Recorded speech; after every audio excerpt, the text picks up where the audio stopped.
குழு நண்பர்களுக்கு வணக்கம். இன்றைக்கி 5/6/2024 இந்த கோடைக்கால வரப்பு பயிர்கள் பராமரிப்பை பற்றி நம்ம நிறைய சொல்லி கொடுத்துருக்குறோம். இந்த கோடை காலத்தில் நல்லா காய்ந்த கட்டிகளை நிறையா பொறுக்கி அடுக்கி வச்சோம்னா காய்ந்த கட்டிகளை கடந்து வெப்பம் தாக்க முடியாது. அந்த கட்டிகளுக்கு இடையே நிறைய நிழல் இருக்கும். ஏன்னா ஒரு காய்ந்த கட்டிகள் எடுக்கும்போது ஒன்றுக்கும் இடையில காற்று இடைவெளி இருக்கும்.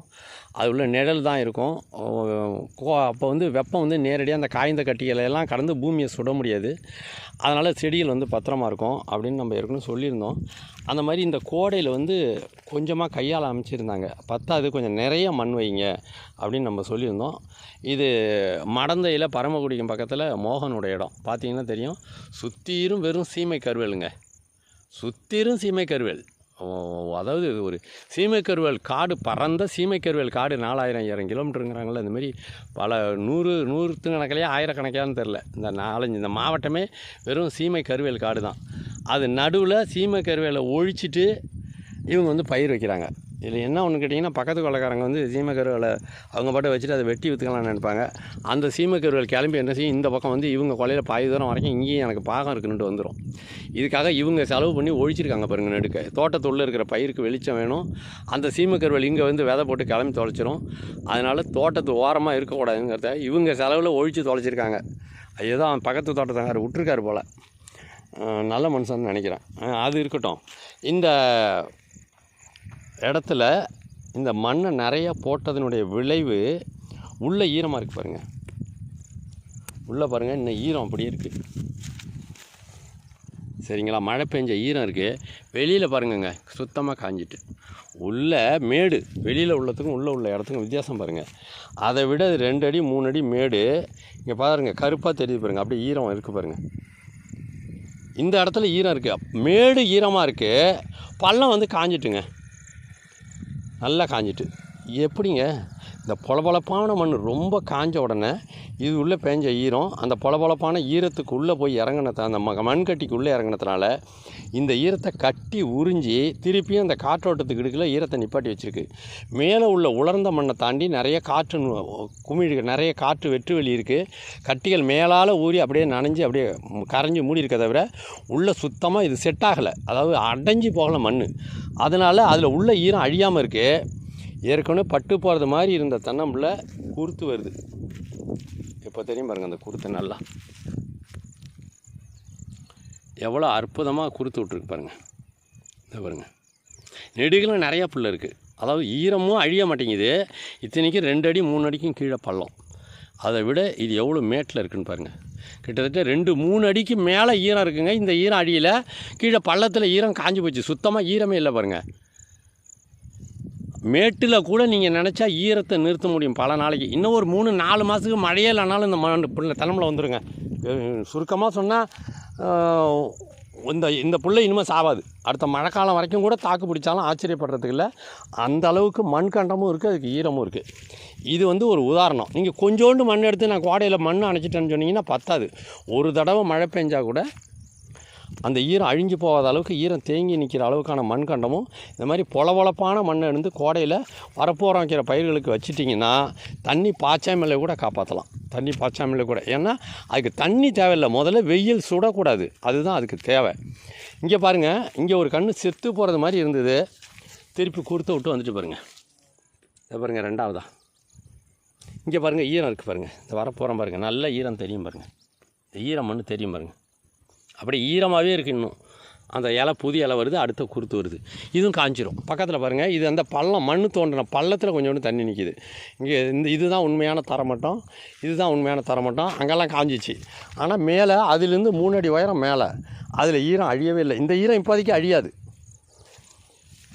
32 அடிக்கு ஒரு தென்னம்பிள்ளை இந்த பூமியில். அதை பாருங்கள், அடுத்து இதை பாருங்கள், தென்னம்பிள்ளை. அடுத்து இது பாருங்கள், அதை குறுத்து வச்சுட்டு பாருங்கள். காஞ்சி நுனியெல்லாம் காஞ்சி செத்து போகிற நிலமையில் இருந்தது. கீழியில் காஞ்சி செத்துட்டு அடுத்தது நுனி கருகிட்டு திருப்பி பாருங்கள், உள்ளே பாருங்கள், புது குருத்து வருது பாருங்கள். இங்கே பாருங்கள், புதுசாக குருத்து விட்ருக்கு பாருங்கள். இது உள்ளே பாருங்கள் எவ்வளோ ஈரம் இருக்குது பாருங்கள். அப்படியே ஈரமாகவே இருக்குது பாருங்கள். பாசி பிடிக்கிற அளவுக்கு ஈரம் இருக்குது பாருங்கள். இதுதான் நம்ம சரியான தொழில்நுட்பத்தை தெரிஞ்சு வச்சுருந்தோம்னா வெற்றி. தெரியாமல் தாங்க வாழ்க்கையில் எல்லாத்துலேயுமே தோற்று போகிறோம். தெரிஞ்சவன் தான் வெற்றி அடைய முடியும். சரியான அறிவு புரிதல் வேணும். எல்லா தென்னம்பிள்ளையும் பத்திரமா கிளம்புது. காரணம் இந்த மண்கண்டம், இந்த சுற்றி போட்டுக்கிற மண்கண்டம். இந்த மண்கண்டம் தான் காப்பாற்றிட்டுருக்கு. நடிக்கலும் பாருங்கள். சரியா? இந்த புரிதல் வேணும் உங்களுக்கு. இதுக்கு பதிலாக கொஞ்சோண்டு மண் போட்டால் என்ன நடக்கும், அதையும் இங்கேயே செஞ்சு வச்சுருக்காங்க. Trial and error. அதையும் நம்ம இப்போ பார்க்க போகிறோம். இங்கே பாருங்கள், இந்த தென்னம்பிள்ளை அத்தனையும் பத்திரமா இருக்குது பாருங்கள். இதை பாருங்கள், ஒரு இலை காஞ்சி போச்சு, அடுத்து குருத்து காஞ்சிட்டு, ஆனால் அந்த குருத்தோடு எஞ்சி வெளில வந்துட்டு பாருங்கள். சாவாது. நம்ம குருத்து காயிற அளவுக்கு இருந்தது, தண்ணி வச்சது எவ்வளோ பசுமையாக வந்திருக்கு பாருங்கள். இன்னும் அடுத்த குருத்து வரும். இதுக்கப்புறம் அது சாவாது, ஏன்னா உள்ளே ஈரம் இருக்குது. இன்னும் இந்த வயல்லாம் வெடிச்சிருக்கு. அது வெடிச்சிருந்தாலும் இந்த வயலே பாலமாக வெடித்தாலும் கூட இந்த சுற்றி இருக்கிற மண்கண்டத்தில் இருக்கிற ஈரத்தை வச்சுக்கிட்டு, இந்த சுற்றி இருக்கிற மண்கண்டத்தில் இருக்கிற ஈரத்தை வச்சுட்டு அது பாட்டு வந்துகிட்டே இருக்கும். கிட்டத்தட்ட எல்லா தென்னம்பிள்ளையும் இந்த வரப்பில் பத்திரமா இருக்குது. இந்த வரப்பில் ஏன்னா போதுங்கிற அளவு மண் கொடுத்துருக்காங்க. அதனால் தப்பிச்சுக்கிட்டு இங்கே மண் கொடுக்காத இடத்துல என்னென்ன நடந்திருக்கு. இந்த மண் போட்டதும் பாருங்கள், ஒரு வாழை செத்து போன வாழை குருத்தோடு வருது பாருங்கள், வெளியில் வருது பாருங்கள். மண் கொடுக்காத இடத்துல என்ன நடந்திருக்கு அப்படிங்கிறதையும் இந்த அடுத்தது பார்ப்போம். இப்போது அந்த வரப்பில் தான் நம்ம மண் அணைச்சதை பார்த்தோம். தூரத்தில் நிற்கிறாங்களே அந்த வரப்பு. அடுத்தது இந்த வரப்பில் அந்த மாதிரி மண் போடலை. இதுவும் வரப்பு தான். இதுலேயும் வாழை தண்ணியெல்லாம் வச்சுருக்காங்க. இதில் அந்த மாதிரி மண் போடலை, கொஞ்சம் வச்சுருக்காங்க பாருங்கள். இதனால் என்ன ஆயிருக்குன்னு பாருங்கள். இங்கே பாருங்கள், வாழை செத்துட்டு அடுத்தது இதை பாருங்கள், தென்னம்பிள்ளை காஞ்சிட்டு பாருங்கள். ஏன்னா ஈரம் இல்லை. இப்போ மழை பெஞ்சிருக்கு, இருந்தாலும் ஏற்கனவே தாக்கு பிடிக்கும் திறனோடு இருந்தால் தானே அது உயிரோடு இருக்க முடியும்.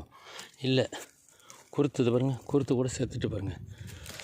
போதுமான அளவு ஈரம் இல்லைன்னா செத்துரும். தாக்கு பிடிக்கும் திறனை ஈரம் தான் கொண்டு வரணும்.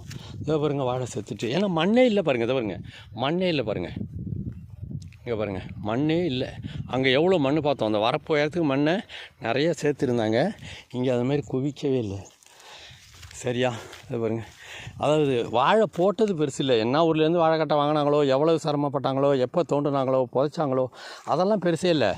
அதை காப்பாற்றுறதுக்கான முயற்சி. தண்ணி கூட பாய்ச்சிருக்க வேணாம், போதுங்கிற அளவு ஈரம் தாக்கு பிடிக்கிற அளவுக்கு மண் இருந்தால் தப்பிச்சுக்கும். இந்த வாழை கிழங்குல உசுறு இருந்து இது துளிர் வந்துட்டு அங்கே ஒரு தென்னம்பிள்ளை செத்துச்சா, அடுத்த புள்ள பாருங்கள் இதை செத்துட்டு. ஏன்னா இங்கே மண்ணே பத்தலை பாருங்கள், எவ்வளோ கொஞ்சோண்டு இருக்குது பாருங்கள். மண் பத்தலை. அடுத்தது இங்கெல்லாம் வாழைக்கட்டையவே காணும். அடுத்தது இது ஏதோ உசுரை கையில் பிடிச்சிட்டு வருது. இந்த மழையில் கொஞ்சோண்டு உசுறு இருக்குது, நுனிலாம் கருகி இருக்குது. இருந்தாலும் இப்போ அடிக்கிற வெயிலுக்கு இந்த மண்கண்டத்தை அப்படியே சூரியன் சுலபமாக உறிஞ்சிடும். இதில் நிறைய பொலப்பான கட்டிகளை பேர்த்து அடிக்கிறதுன்னு வச்சுக்கோங்க. அந்த கட்டிகளை எல்லாம் கடந்து கீழே உள்ள பூமியை வெயிலால் சுட முடியாது. சுலபமாக அந்த தென்னம்பிள்ளை தப்பிச்சிருக்கோம். 48 மாதத்தில். இது ரொம்ப சின்ன கன்று. அடுத்த வருஷம் வளர்ந்துட்டுனா இதோட தாக்கு பிடிக்கும் திறன் இன்னும் அதிகம். ரொம்ப சின்ன குழந்தை தூக்கி வெயிலில் போட்டால் செத்துருந்தானே. அதுவோ பெரிய மனுஷனால தான் வெயிலே நின்று வேலையே செய்வான்.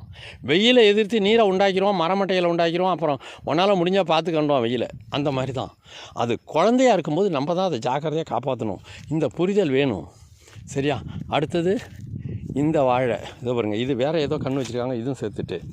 இந்த வரப்பு நெடுகிலுங்க, இங்கேயே சோதனை, இங்கேயே சரியும் தவறும். இந்த தென்னம்பிள்ளை தாக்கு பிடிச்சி வாழ்ந்துருக்கு. நிறைய தென்னம்பிள்ளை செத்துருக்கு. சுருக்கமாக சொன்னால் நிறைய தென்னம்பிள்ளை செத்துருக்கு. இந்த பக்கத்தில் போதுமான அளவு மண் வைக்காது தான் காரணம். கோடைக்காலம் பராமரிப்பை சரியாக புரிஞ்சுக்கோங்க. நன்றி, வணக்கம்.